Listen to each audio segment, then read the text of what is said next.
Hello, this is Senator Addie Eckardt with this week's activities here in Annapolis. Well, there are only 3 weeks left to go.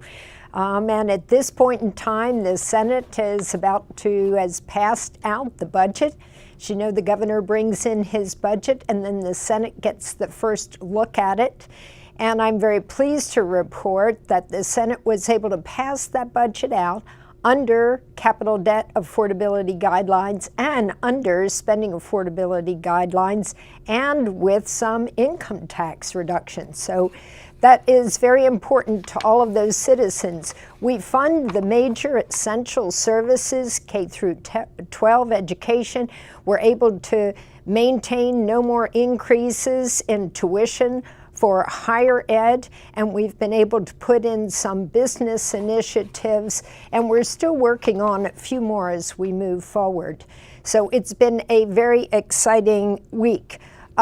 We have a balance more than usual in the rainy day fund, and we have kind of set aside some monies if we do have a dip in the economy, which we're hoping will not happen. The forecast is that we will have a very slow, what's called a soft revenue incline, and that's good for business in Maryland.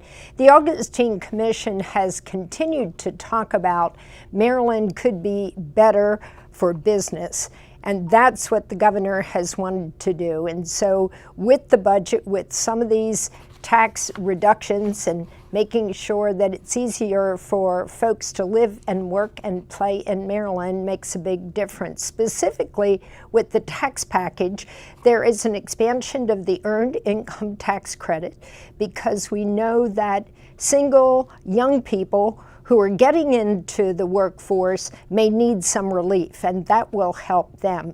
We also have done a decline or a decrease in the income tax over the next 4 to 5 years for higher income levels, and there will be some adjustments also for those folks making $60,000 to $100,000.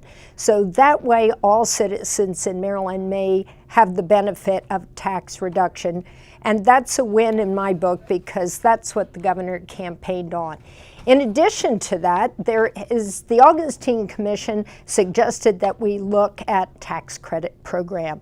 That if a tax credit program is introduced, it needs to have a cap. It needs to be reviewed annually or every couple of years to make sure it's doing what the intent was, and there needs to be a dedicated source of funding. So that is something that's also moving through, and it's something that the legislators need to keep in mind as we're looking at additional new programs that have mandated spending and additional tax credit programs going forward. 3 weeks left to go. The House still has to respond to the budget, and then we have to get it reconciled and concurred. So stay tuned. This is Senator Addie Eckardt from Annapolis.